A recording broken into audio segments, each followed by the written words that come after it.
Hi guys, welcome to Coco Life. Ito si Coco naglalambing.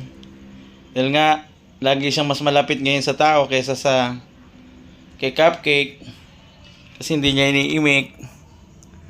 Ayan, nakarga-karga ko. Kasantalas na ng Coco niya. At ayan, nakikipaglaro pa. Napatong ko yung kamay ko ay inaano naman niya. Inaabot niya. Ayan, nakikipaglaro. Ang haba lang tinutulog niya. Dahil pag meron kaming ginagawa, ayun, natutulog na lang siya. Kaya guys, pag nakita niya kaming walang ginagawa, ang ginagawa niya ay nakikipaglaro sa amin. Ayan o. Ang haba lang tinulog ng pusang ito. Sa maghapon siguro na itulog niya ay nasa 10 oras.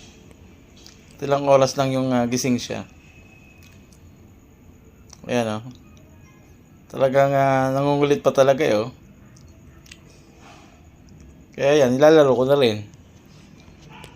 At habang may ginagawa kami, ayan naman siya, nakatingin naman siya. At syempre, nakita niya yung computer, paborito niya yan.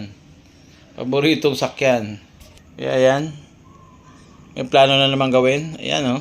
Guys oh, ayan gusto na naman niyang umakyat.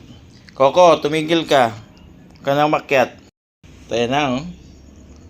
Ano naman kayang gagawin nito? Saan kaya ito pupuntang pusang ito? Coco! Ang gagawin mo na naman, anong plano mo na naman dyan? Kita niya si Ate Cupcake, ayan. Pero hindi niya naman niya tinitignan. Pero at least ay nagdidikit na silang dalawa. Ayan, magkahiwalay sila ng gagawin. Ito si Cupcake. Punta rin palabas. Ito naman si Coco, ayan. Kakalkal lang kanyang paa doon sa kanyang binigay na regalo sa kanya. Ayan. Pero hinahanap din naman niya si Ate Cupcake niya. Guys, I hope na nag-enjoy kayo sa video ni Coco. Abangan nyo pa yung kanyang mga vlog.